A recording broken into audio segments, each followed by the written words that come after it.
Hi, this is Bruce from the Weather Report, and I would like to do a preface to the upcoming podcast that we are presenting to you tonight. It has sensitive material in it, and we might be scratching the surface on stuff that, frankly, young people probably should not listen to. So if you've got any young people in your room right now and you're watching this, perhaps you might want to send them to the game room or something else like that. But we're going to be talking about the Jerry Sandusky case. And Jerry Sandusky was a coach underneath Penn State's head coach, Joe Paterno. And in 2011, Jerry Sandusky was accused of some heinous crimes against children, children molestation, basic sexual acts, things like that. He was subsequently sentenced to prison for 30 to 60 years, and he is currently serving that sentence out in a prison in Pennsylvania. So what I wanted to say is number one, this is sensitive material. It's not for everybody. And if you don't have an open mind to the verdict that was outright said from the grand jury all the way to the trial, you might not want to watch this anyway. But what we're going to try to do is we're going to try to open people's minds and have them take a look at what exactly happened through the trial. We're just going to scratch the surface of this incident with Jerry Sandusky, and we're probably going to have other episodes to follow, just to keep things fresh and also keep the information that we have available to everybody who really wants to scrutinize what happened to Jerry Sandusky. I'm not saying that Sandusky isn't guilty. I'm not saying that he isn't innocent, but there is information out there that is contrary to what happened in the trial. And I ask you to keep an open mind throughout this podcast. Thank you. Here's another reason why you want to take control of what you're doing. Everything kind of funnels into the only winning move is not to play the game. I don't know, guys. This whole thing sounds pre-recorded.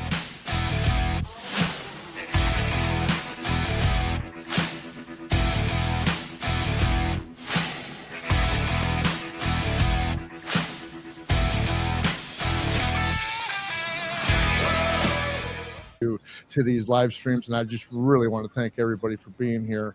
It really means a lot to me and the rest of the co-hosts that you guys are here. How you guys doing today, guys? You guys have been busy all weekend. I've been busy all weekend. Just kind of tell us in a couple of words what you guys have been doing, because I know you hang out.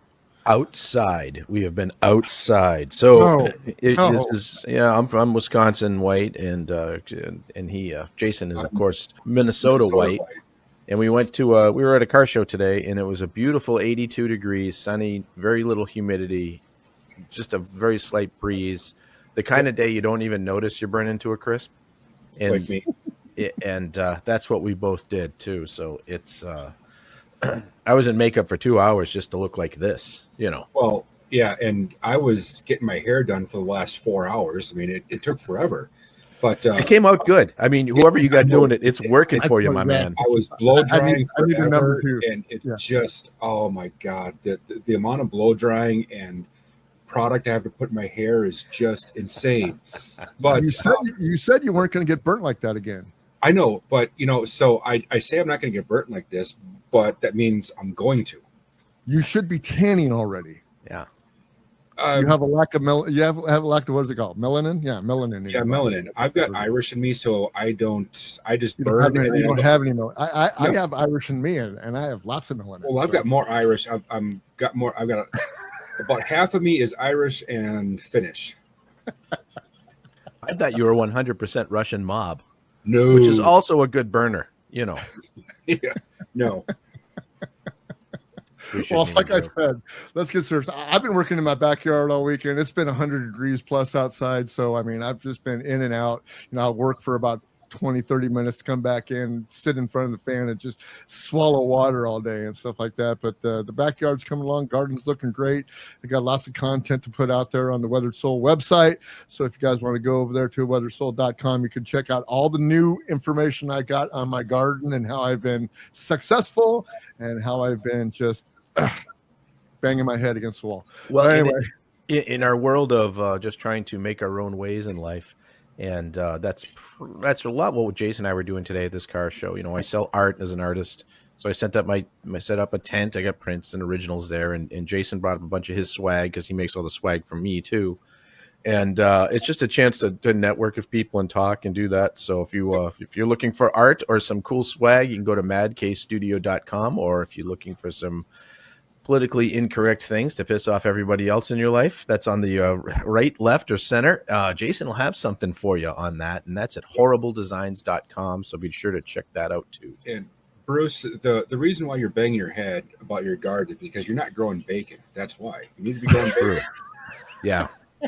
We've got bacon farms everywhere out here in the Midwest. I don't want to disappoint Harkos, as Harkos is so dead set against bacon. It's just not even funny anymore. Well, we should really send him some bacon wrapped bacon fried in bacon grease. There's an intervention coming. It's a bacon intervention. Yeah. Oh yeah. Well, without further ado, we're going to talk about some sensitive subjects tonight. Everybody knows, if they watch the weather report and listen to the X Spaces in the morning, that we don't have a high regard for pedophiles, child molesters, and stuff like that. We're really serious about that, but also at the same time, we also have open minds. So not everybody that goes to trial is actually, put through a nice, fair trial. It's nice to know that we have a justice system that balances out, but the reality is that sometimes you can get railroaded into some situations that honestly you cannot control. But what we're going to be talking about today is about the Penn State coach Jerry Sandusky, who served underneath Joe Paterno in 2011 and before, and he was sent to prison for 30 to 60 years on a various amount of charges that had to do with the sexual nature of children. And John Odermatt of the Lions of Liberty has a great podcast out called I'm losing my mind here. You're also losing your mic. Yeah. Finally. Do I have my mic on now? There you go. Talk right into it, sir. Anyway, so we have John Odermatt on tonight, and he's got a series of podcasts out that deal with the evidence and some of the stuff that has been brought to light since Jerry Sandusky's conviction and his subsequent prison sentence. I'm going to bring him on right now. Why don't you welcome, guys, John Odermatt from the Fighting Freedom podcast and Lions of Liberty. How you doing, John? Good to see you, man. Back. Yeah, you still got that mustache. I still do. I'm trying to become a state trooper, but they won't let libertarians become state troopers. It's really hard to crack. That's messed up. What a way to start a podcast, but yeah. John, how you been doing, man? I've been good. I mean, it's been a rocky, couple weeks for me, as you know, Bruce, getting laid off from my job 3 weeks ago. But like you guys, I am going to take a venture down, a crack at full-time entrepreneurship. So yeah, absolutely excited. Well, not like Bruce. Bruce still has a foot in the corporate world. So we all do. We're on wood that I still have. Oh, you all do. You all have some toes dangling in the corporate world. Yeah. Okay. But anyway, except for Harkos. Yeah, so hopefully we'll be able to scratch on some of that you're going through in the bonus content second hour that we do the podcast. But mainly we're here because the interest that I have over the Jerry Sandusky case, and it really prompted me from the one podcast that you had from Frank, the Frank Report. And I listen, and I read the Frank Report on X a lot, and he's got a lot of good investigative reporting going on. And he wanted Jerry Sandusky's innocence to go viral, and you did a podcast on it, and it kind of hit me then. And that's when I started going back, and I've listened to all your podcasts about Jerry Sandusky, and it's just a really, really interesting case, one that took center stage when ESPN first dropped the news that he was being investigated, and it wasn't too long after that the whole mountain fell down upon the Penn State football program and the athletic department. And I would just like to hear your story and how you got involved in this in the first place, other than the fact that you are an alumni of Penn State. So why don't we come from the beginning on where you stood on this? Yeah. And I think me being an alumni probably has less to do with it than you would think. I would say most Penn State alumni probably, fall in the category where they completely believe the narrative as it is, and definitely don't. Many question Joe Paterno's involvement, that aspect of it, but very few that I've met actually start to question the charges and the conviction against Jerry Sandusky. But so my involvement, I did go to Penn State. So when this thing came down in November of 2011, it was during a bye week that it occurred. So a very, very dead time in the Penn State football season. And the grand jury report was leaked. And, for those of you that know anything about grand jury reports, they're one side. It's the prosecution's fairy tale of everything that they can throw at the wall to get whatever they can get to stick. So when this thing dropped in November 2011, I really didn't know a lot about Jerry Sandusky. So I attended Penn State from 2001 to 2006, and Jerry Sandusky retired as the defensive coordinator at Penn State in 1999. So I remember watching Penn State before I went to school, very little about seeing him on the sidelines, but he wasn't someone who had been involved with the program at all since '99. But I was obviously shocked by it at the time, and I'll admit that I believed pretty much everything at face value, and really didn't question any of it. I did question, of course, I did start to question it when they fired Joe Paterno, and the way that went down was pretty insane. This is a guy, Joe Paterno, that coached at Penn State for, I think he started in the 60s, but obviously holds the record for all-time NCAA AA football wins. He was like the Tom Landry of the Cowboys. So yeah. 409 career wins. Many would say one of the greatest college football coaches of all time. And the way that he was fired just by a phone call coming in the middle of the night from the Board of Trustees, essentially he gets a phone call, says, call this. No, someone comes and knocks on his door, hands him a note card, says, call this number. He calls the number. And at that point in time, he was fired by the acting chairman of the Board of Trustees, who I'm blanking on his name. It'll come to me. It's an important name. The guy was the head of U.S. Steel at the time, I believe. But it was a crazy time, and there were riots in the streets at Penn State when Joe Paterno was fired. They didn't allow him to have a press conference. Before he was fired, he had released a statement that his son, Scott Paterno, wrote, who I have come to find out is a complete buffoon. But essentially the statement said, these are abhorrent accusations. And, with the benefit of hindsight, I wish I'd done more. And essentially by writing that and signing that, it was interpreted that he was saying, I knew what was happening and I wish I'd done more to stop it, which there's no truth to that at all whatsoever. And we'll get more, into this down the road, that he didn't know what was happening because nothing had happened. But that was what the media took from it. And when that happened around the same time, so Paterno's fired, so the way it works in Pennsylvania, maybe this is different in different states, but the governor of Pennsylvania, Tom Corbett, so the governor serves on the Penn State Board of Trustees as a state university. So there was pressure from Corbett to fire Paterno. And Corbett, before he was elected governor, was attorney general in Pennsylvania and did have a lot to do with bringing these charges and the investigation against Sandusky. So there's a lot of political elements to this case, but it's not really like a typical political case where you would say like this side did this, for X reason.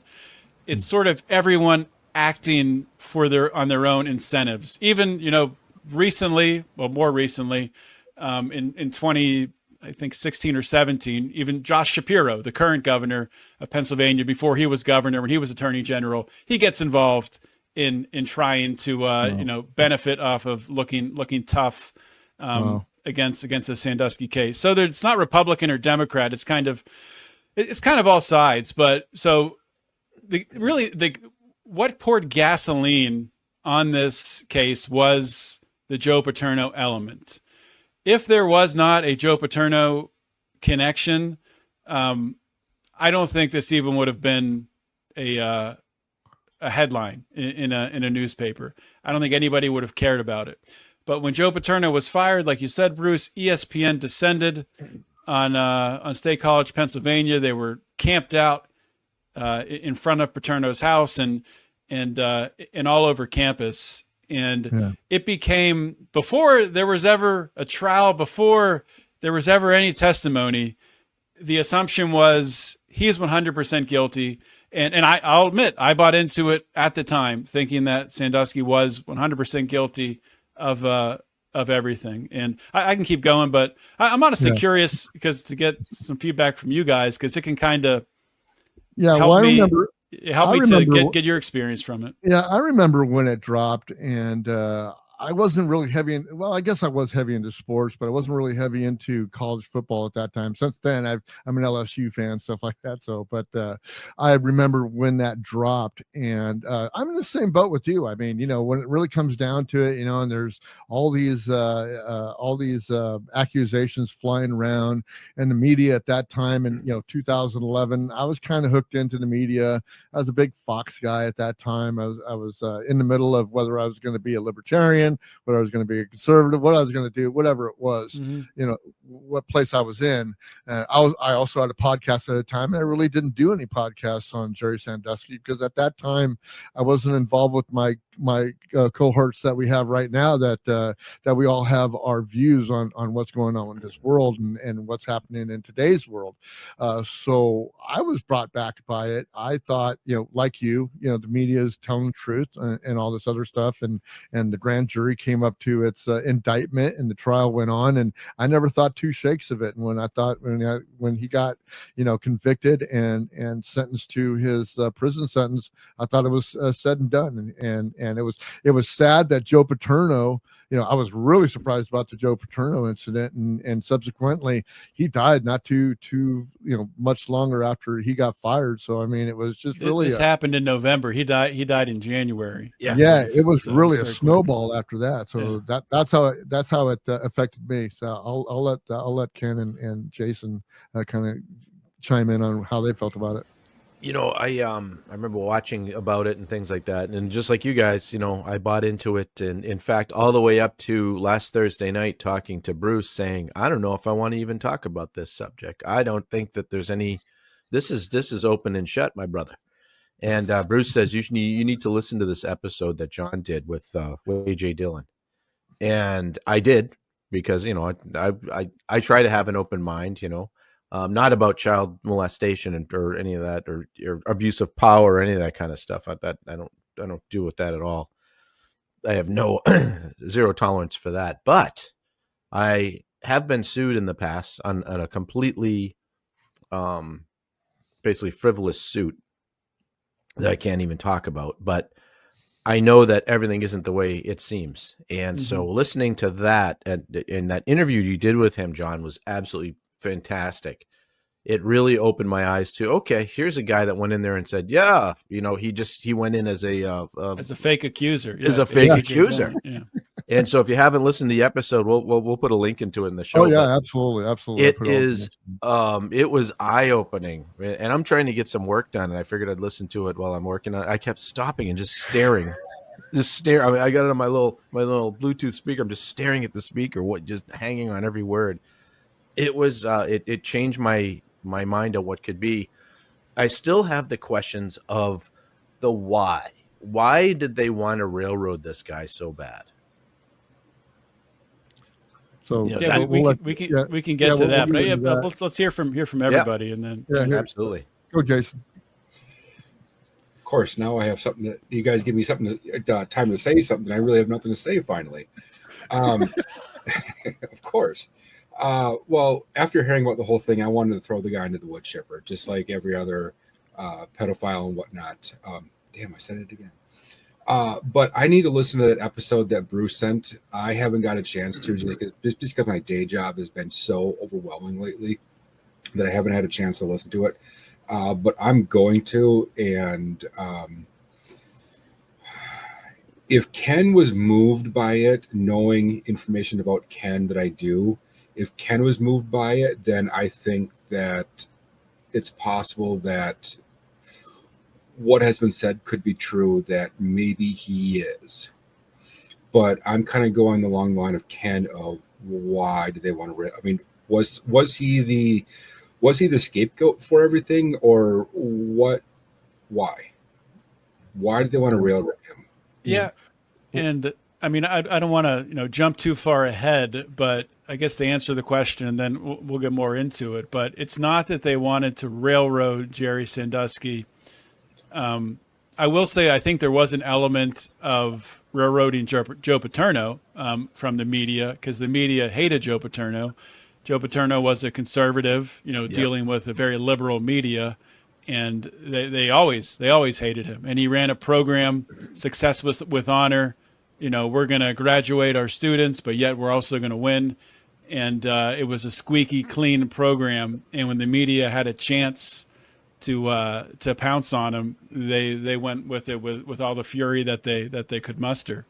And those are the Obama years too. So you had Jesus the second coming in office to half the country. Yeah, that's correct. So John, so the first thing that, and correct me if I'm wrong, but your first inkling with the podcast on the Joe Paterno incidents was when you posted the "With benefit of hindsight, John Ziegler takes down Sandusky and the Paterno scandal." I'm not sure if that's the first one, but that's the first one that I got on your search on the webpage. And that was on May 4th. There might be one that's before that, but what actually prompted you to start doing podcast investigative work? Was it John Ziegler himself, or was it something else that you came across? Yeah, it was John Ziegler, and the first one, I don't have it, the date's not showing, but it was actually the 8th episode that I did of Felony Friday. So very early in my podcasting way back tenure. In Felony Friday days. Okay. So what happened was I was just watching YouTube, as you do, going down whatever YouTube rabbit hole would find me. And I stumbled upon a video from John Ziegler talking about this Jerry Sandusky, Joe Paterno, the whole scandal. And it just, and at the time that I was watching it, Ziegler was very focused on vindicating Joe Paterno from any wrongdoing. Hence the name of his website that he has, where it has literally lists of every interview he's done, every article that's been written, that he's written about this case at framingpaterno.com. But it just really opened my eyes. And I watched like 5 or 6 videos of Ziegler talking about different aspects of this case, looking into the lives of each of these accusers.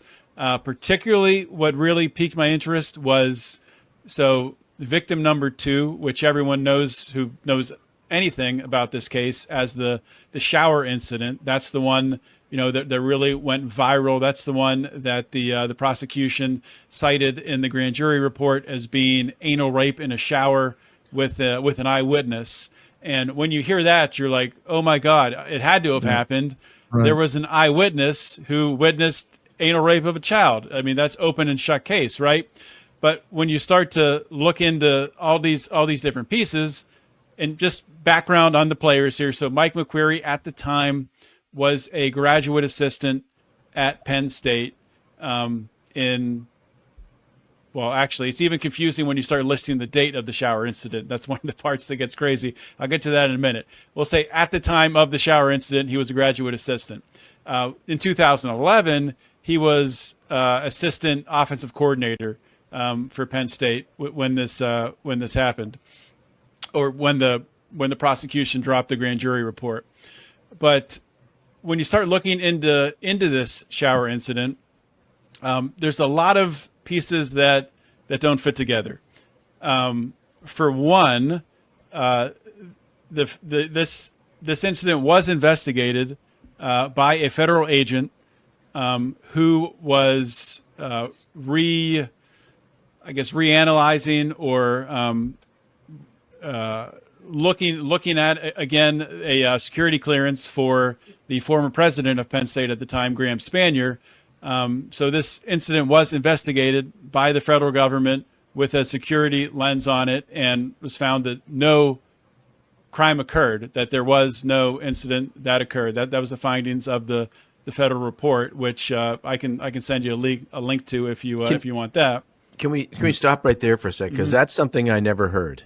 Was that something that was presented? I mean, was that the press even mentioned that ever? That there was an independent investigation that found no wrongdoing? No. And part of the problem was that why things like this and things like Jerry Sandusky's medical records were not brought forward at trial, because Jerry Sandusky hired one of his friends who was a local state college DUI attorney, Joe Amendola. Nice enough guy, but not at all cut out for the magnitude of this case.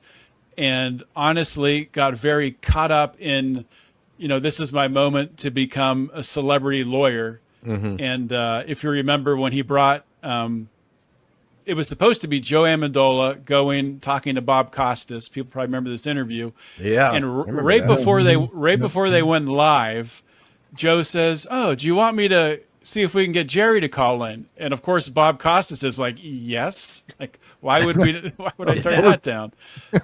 So Joe Amendola didn't even prep his client at all for anything before bringing him on, and brings in Jerry Sandusky, who is a very slow person, to say it in a nice way. So, and you'll hear this if you listen to any other interviews where Jerry Sandusky's been interviewed. I know John Ziegler interviewed him in prison. When you ask Jerry Sandusky a question, he asks the question back to himself before answering it. So so when he was asked by Bob Costas, I forget exactly what the wording was, something like, "Are you sexually attracted to minors?" or something like that. And he said, "Am I sexually attracted to minors?" So instead of just saying no outright, which actually he had said no in answering the previous question, but because Bob Costas is a good journalist, followed up again with a second question.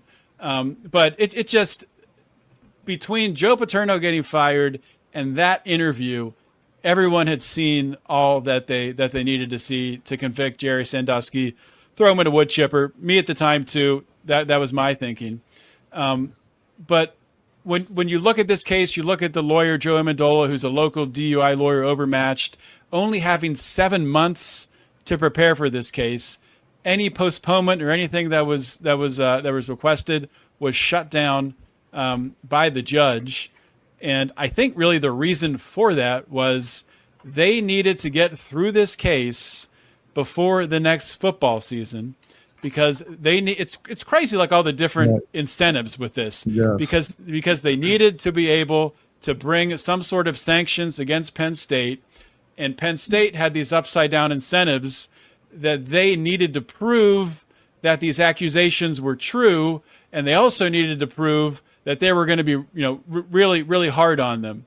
And they also needed to prove that they were willing to pay a bunch of money to people in order to come out, looking like, yes, we really, really care about what happened here.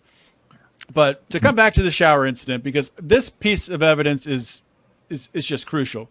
So the original date that was given to the prosecution of the shower incident was March 9th, 2002. That date was wrong. eventually emails that they found, on Penn State talking about the meeting between Paterno and McQuarrie, not sent by Paterno because Paterno never had an email account, but between Paterno and his superior, Tim Curley, the athletic director, or I guess Tim Curley to Graham Spanier talking about the meeting that Paterno had told him about. Anyway, the date on those emails showed the meeting to be February 10th, 2001. So when the prosecution gets this, they think, okay, so the meeting was February 10th. That must mean the shower incident was February 9th. And this was believed through the trial. And really, I don't think John Ziegler figured out the correct date until 2018. So 7 years later, Ziegler figured out that this initial date was wrong. Just by going through and looking at, some evidence, some scheduling happening around those dates. So February 7th, 2001, that was National Signing Day of that year. So first of all, McQuarrie likely would have connected those two things together and would have known the date right off the bat, being a graduate assistant, and he would have still been incredibly busy, not bored, as he said, and not having anything to do and just going to drop some shoes off in the locker room, which is what he said. Just to clarify, what do you mean by signing day? Like, the signing the new players, or was it? Yeah. So the draft kind of thing. No, the National Signing Day typically used to be the first, I guess, Wednesday or something in February. Now they've moved it back into December. There's an early signing day, which is now when everyone signs, but they still do have like a de facto final signing period that first Wednesday of, and that's signing to sign to play for the college. So okay. Yeah. It's not for the draft. Right. So John Ziegler was one of the catalysts that actually catapulted you into this investigative reporting that you're doing on your podcast. And just for the benefit of our viewers, that John Ziegler thought that just like you, just like me, just like everybody else, thought that Jerry Sandusky was guilty of all things charged for. And it's interesting, his turnout. I have not listened to any of his podcasts because that's what I'm going to go back and do, because we're just going to scratch the surface on this issue today. I'm excited about having you back and having to do this. But tell me a little bit about John Ziegler's demeanor and when you first started talking to him and how that came about, where he flipped his belief. I'll come back to Ziegler, but I'm still not finished on the date yet, because the correct date that Ziegler figured out, and I won't go into all the reasons why, but it was actually December 29th, 2000. And that checks out with Jerry Sandusky's schedule. It checks out with Aaron Fisher, who was the 13-year-old boy who was working out with him in the Penn State locker room that day. And the very important takeaway from this is the meeting with Paterno was February 9th, 2001. This shower incident where the prosecution says McQuarrie witnessed a rape happened December 29th, 2000. So you're talking about 6 weeks, roughly, 6 weeks passing before McQuarrie thought to go and talk to Joe Paterno about the shower incident, which, of course, during McQuarrie's testimony, he says he went the next day, which is a lie. McQuarrie has a history of, during his time playing for Penn State, of betting on games that he was playing in. He has a history of sending pictures of his penis to women who are not his wife. This is a guy that is not a good person. And maybe some of those things were brought forward when the police went to him to ask him about this.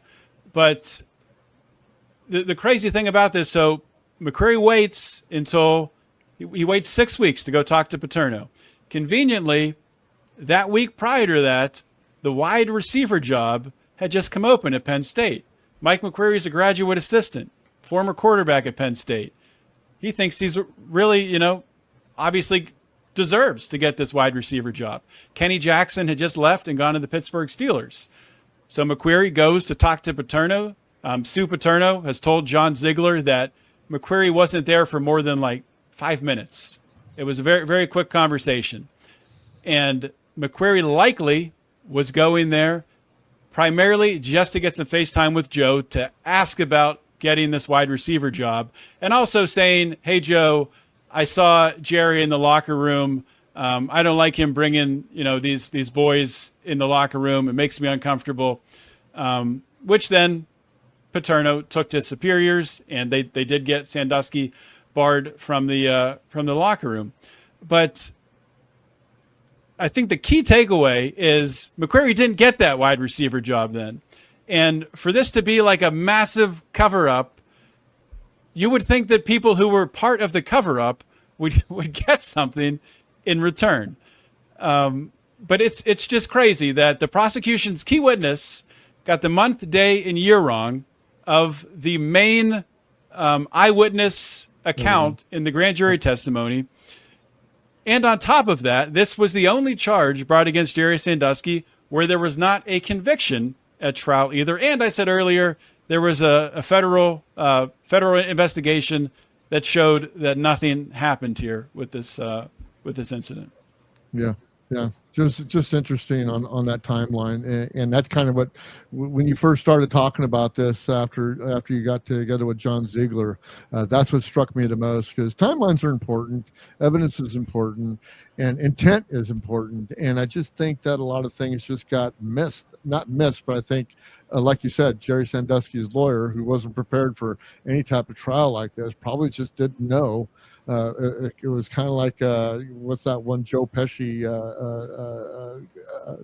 movie, where he's trying to defend his nephews over a murder. I can't remember the name of My Cousin Vinny. My cousin Vinny. So maybe it was that kind of incident, but those timelines and everything, those are absolutely crucial in these things. But going back to my question before, and when you got together with John Ziegler, like I said before, he was like you, he was like me, he was like a lot of people who had listened to all this testimony that Jerry Sandusky was guilty and justice was served and things like that. What actually changed Mr. Ziegler's mind, and did he subsequently change your mind at that time?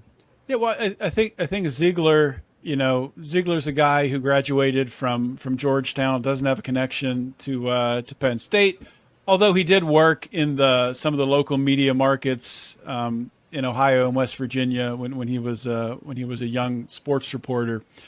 But I think from Ziegler's perspective, and I don't want to speak for him, but he looked at the case, and it just didn't make any sense to him.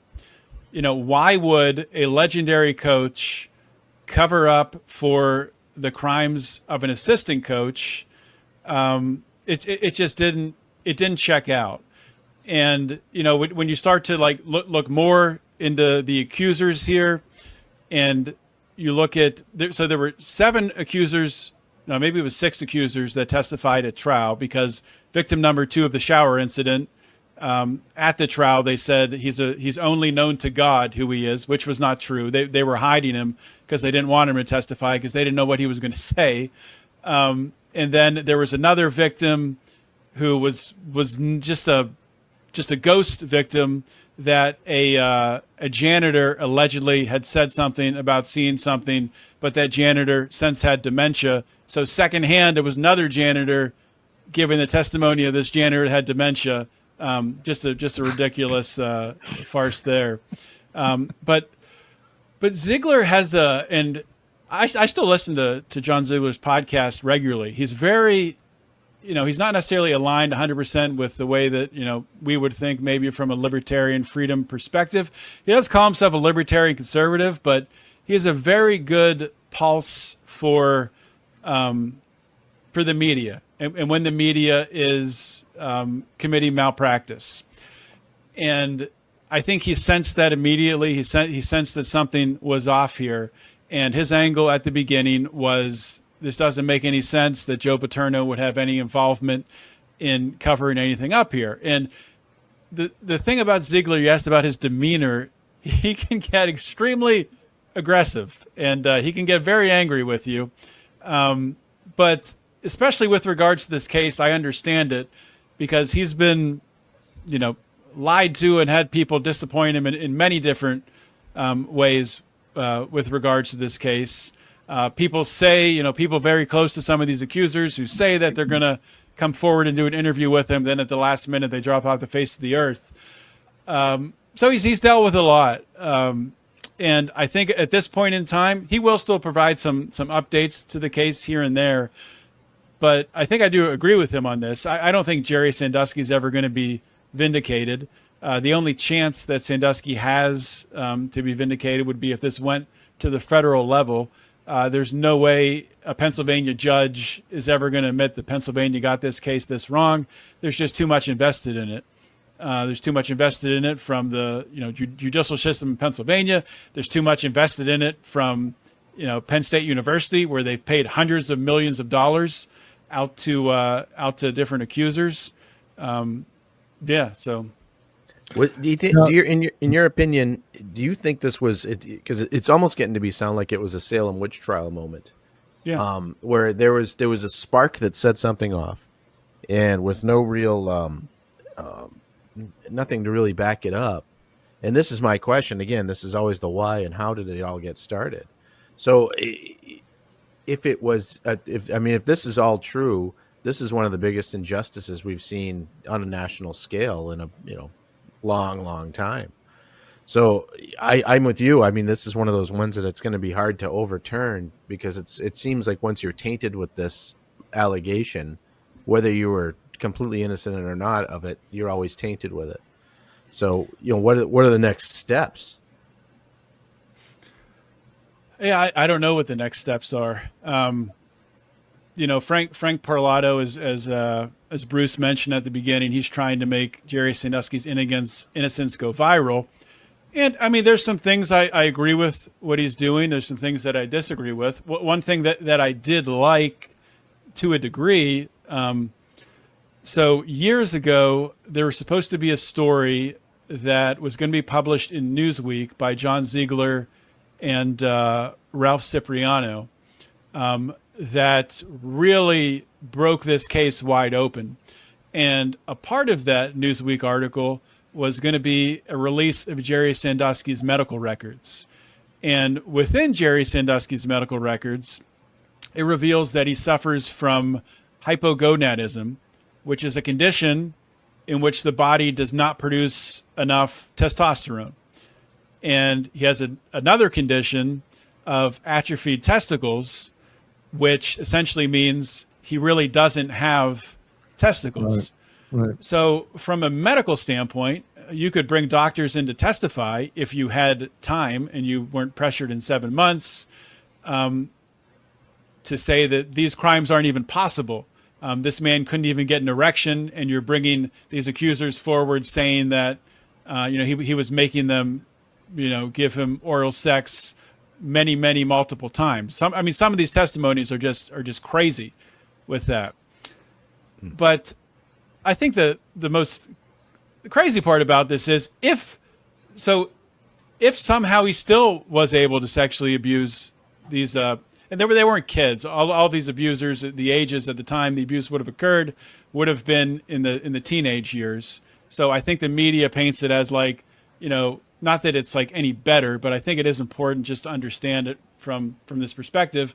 The media paints it as like an 8-year-old or a 6-year-old boy getting abused, when in reality, the accusers are saying they were abused when they were like 13, 14, 15, and all of these accusers are all heterosexual males.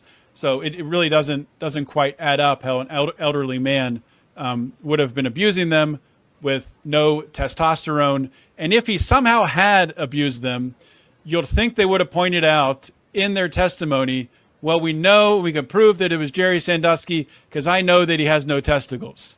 That would have been the mic drop. That would have been, that would have come out. Yeah.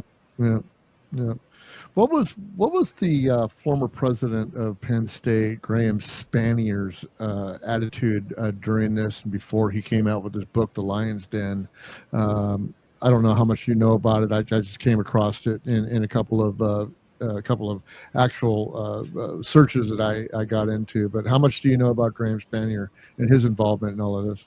Yeah, I interviewed Graham maybe 2 years ago. So Graham, at the time that in November 2011, when the shit hit the fan, he stood up for. So it was Joe Paterno was not implicated in doing anything wrong in November 2011. It was Jerry Sandusky and it was Tim Curley, the athletic director, and Gary Schultz, who was, I guess, the head of the Department of Finance or something like that. But somehow in his role, he was like the head of the campus police. I forget how that lined up. It's been a while since I've really looked at that. But it was those three. And Graham Spanier was not implicated in doing anything wrong in November 2011. So Graham Spanier released a statement standing by his guys and saying, these are, longstanding Penn State employees. Their reputation is impeccable. There's no way that that they would have done this, and that resulted in the board of trustees removing Graham Spanier from being president of Penn State University. And the thing about Graham Spanier is he's as much the opposite of Joe Paterno that you could probably be, but yet the two of them were pretty good friends. Maybe not good friends. They at least were friendly to each other. Probably, I don't know if Joe Paterno was really friends with that many people. But Spanier, total opposite from Paterno. He was a big-time liberal. So this is another political angle. So you have Graham Spanier, president of Penn State University, liberal, Tom Corbett, governor of Pennsylvania, serving on the Penn State Board of Trustees with a decisive vote as a Republican. During the time leading up to 2011, there was a lot of butting of heads as the Republicans were cutting the university funding for state institutions. So that relationship was not friendly between Corbett and Spanier. Spanier eventually does get charged with a misdemeanor for endangering the welfare of a child. And I don't remember the whole cycle of the court appearances, but it was, I think it was dismissed and then it was brought again. And there was something weird with the charge where that charge didn't even exist at the time this would have occurred in 2001. But they were still going to charge him with it retroactively. And then Spanier did stick to his guns, and he was not going to strike a plea deal. But the prosecution was not going to let him walk without getting their ounce of blood. Right. And he was convicted on the misdemeanor. And this is where Governor Shapiro comes in. This was Shapiro, 4 or 5 years ago, before he was governor. He was attorney general. He thought it would look good for his political career to come down hard against anyone involved in this scandal, and he was instrumental in Graham Spanier being sentenced to a prison term for a misdemeanor, first-time offender, which is insanity if you know anything about how this typically works. And he served a little bit of time, but the crazy thing is Spanier is such like a nice guy, and he's such a devout liberal that he even voted for Shapiro when he was elected governor this past election cycle, which is just crazy. But you interviewed Mark Pendergrass back in Felony Friday number 47, and they rejected a therapy technique that was used on Sandusky's alleged victims, was a repressed memory therapy, which has since been debunked. Can you kind of enlighten us a little bit on that? Yeah, repressed memory theory is not supposed to be, acceptable in the court of law. It's not supposed to be able to be used in testimony. That alone should be enough to demand a retrial, and have these that alone. And I think that is the tactic Sandusky is taking now. To on his latest appeal. I honestly don't think it'll work because it's still Pennsylvania. But repressed memory theory, and this is exactly what happened with the fake accuser, A.J. Dillon, when he went to Andrew Shubin. So that's another crazy element of this case. There's really only two lawyers, two different law firms, who are funneling all of these accusers through the system to Penn State. And Penn State would only talk to an accuser if they went to one of these two law firms, if they came through one of these two law firms. It's just so political in nature, and it's not political and left-right. It's political and just corruption, which that's Pennsylvania politics for you.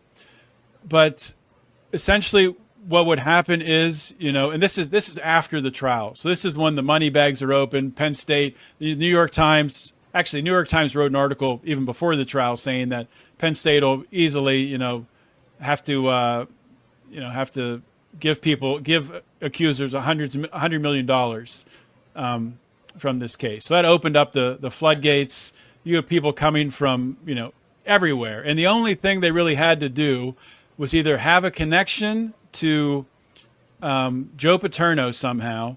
So it had to be a connection either to Sandusky that somehow involved Paterno, or it had to be a connection to Sandusky that somehow involved the Second Mile, which was Sandusky's charity for troubled youths. That's where he met all of these troubled youths who ended up sending him to prison. So that was the only two requirements. And what they would do, what a lawyer like Andrew Shubin would do, would be like, okay, well, that, your story sounds believable. I'm going to set you up with a therapist to talk to a therapist. They would go talk to a therapist, and the therapist would then bring out more memories, bring out more abuse. They'll remember more things that happened. And this also did happen with the trial accusers as well, using this repressed memory theory. And it was permitted as testimony in court, which is ridiculous. There's no evidence of any of these kids at the time of the abuse telling anyone they were being abused.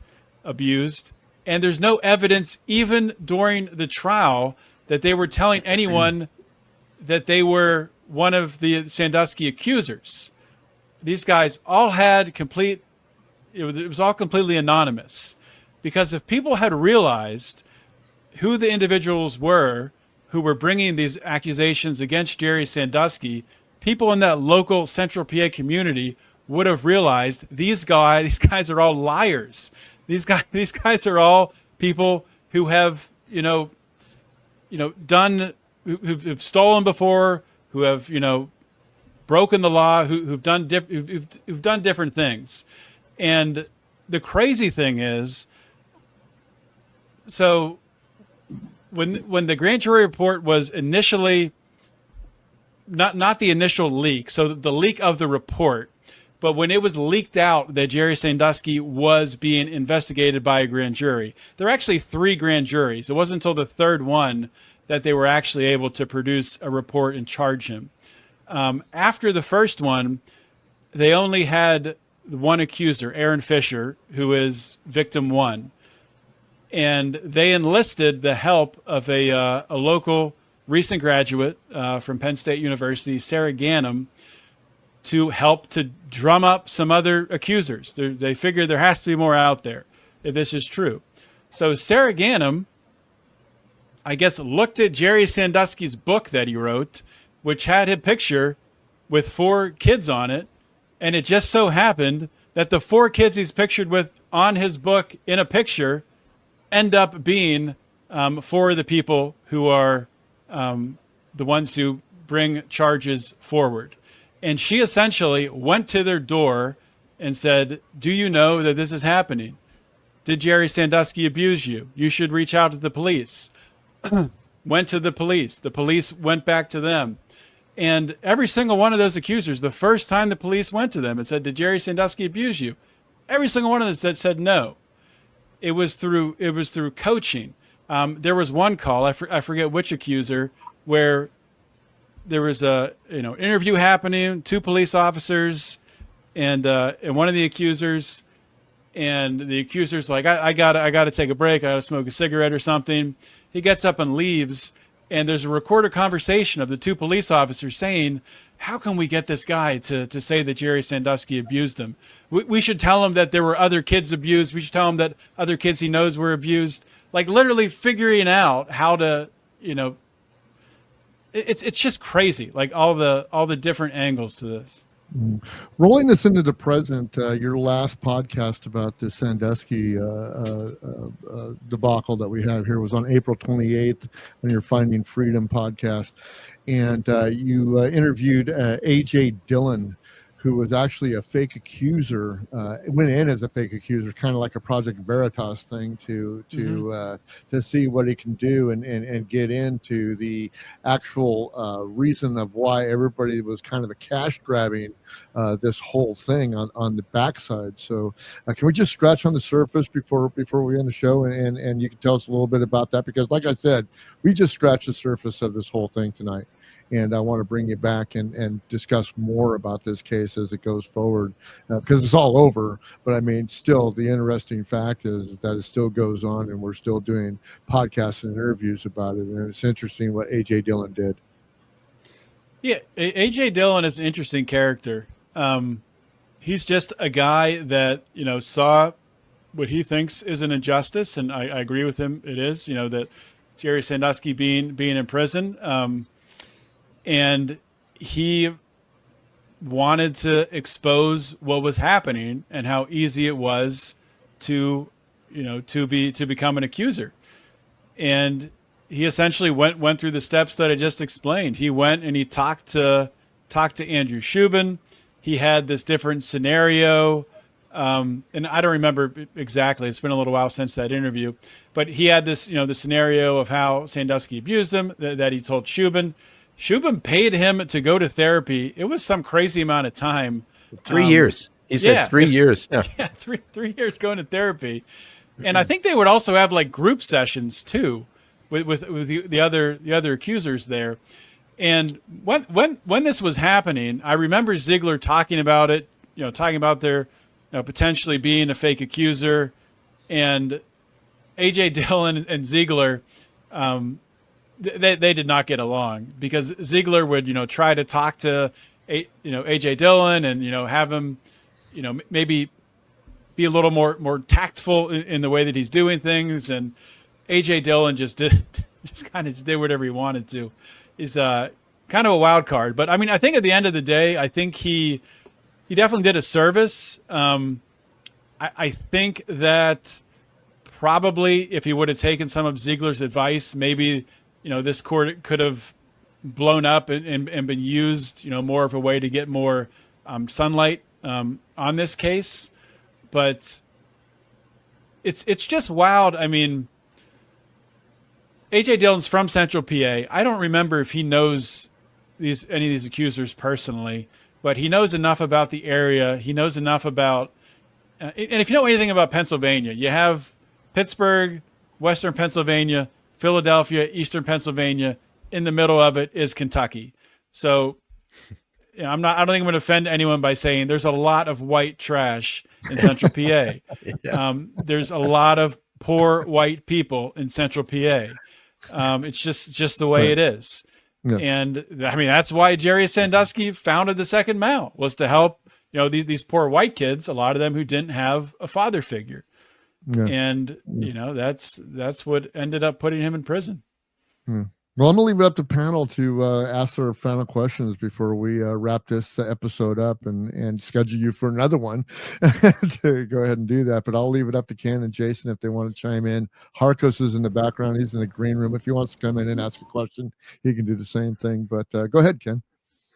Just listen to that podcast that you did with A.J. Dillon. Like I said, it opened my eyes a little bit to at least question what was going on. And I look at it in this way: if the person is really guilty, he's sitting in jail, so justice was served. If he's not, then then something has to be done. But it makes a lot more sense to me. I can see how it wouldn't be necessarily a conspiracy rather than a almost a comedy of errors, and people just CYA.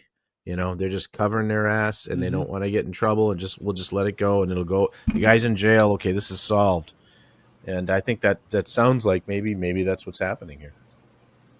Jason, you got anything to add? No, actually, I don't. Of course, I don't. You give me the floor, and I've got nothing to say. Well, here comes the madman who is never at a loss for words. But Harco, you came a little late, but we've had a complete interview with John, and we're really thanking him for being here and just scratching the surface on all this.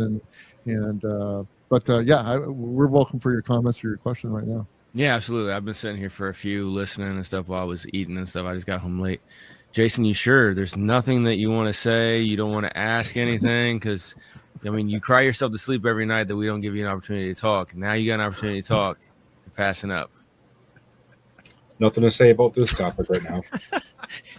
Okay. Well, I do have a question. Who is Jerry Sandusky, and what have we been talking about for this episode? He's the president of TWA Airlines, and there was TWA. There was a conspiracy airlines that everybody. There was something about short skirts and the stewardesses. It was a mess. It was a mess. Hey, short skirts save lives. Okay. Yeah, and that's why Harco's kind of bowed out of this one, because he really just didn't know anything. He's not a sporto, so that's where he's at. But John, go ahead and plug everything that you got going on, especially your Finding Freedom podcast, your new podcast, which is Pursuit of Freedom. And just go ahead and give everybody. We're going to put the show notes of everything that we have right now on our show notes for the page. So it's not on there right now, but it will be on there post-production. But just give us a shout out and give yourself a shout out, and let everybody know what you're about. Yeah, sure. Thanks, Bruce. So with regards to this case, you can find a list of every interview I've done by going to lionsofliberty.com/Sandusky-scandal.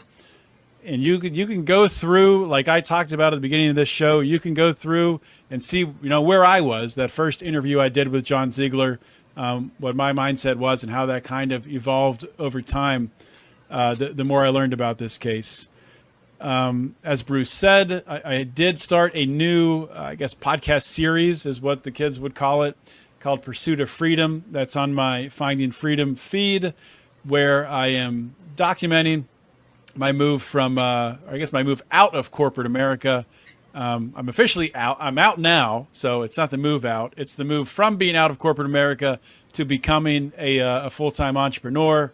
All the wins, losses, and I'm going to try to take the audience along for the ride, trying to build a community of other people who are either trying to do the same thing, have already done the same thing.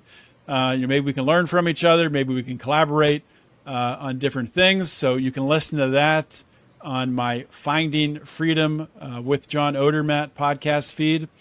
You can get all of the Lions of Liberty podcast episodes, including Finding Freedom. You can't get Pursuit of Freedom on Lions of Liberty, but you can get all my shows and Brian McWilliams' shows on the Lions of Liberty Network podcast feed. So that's what I got going on.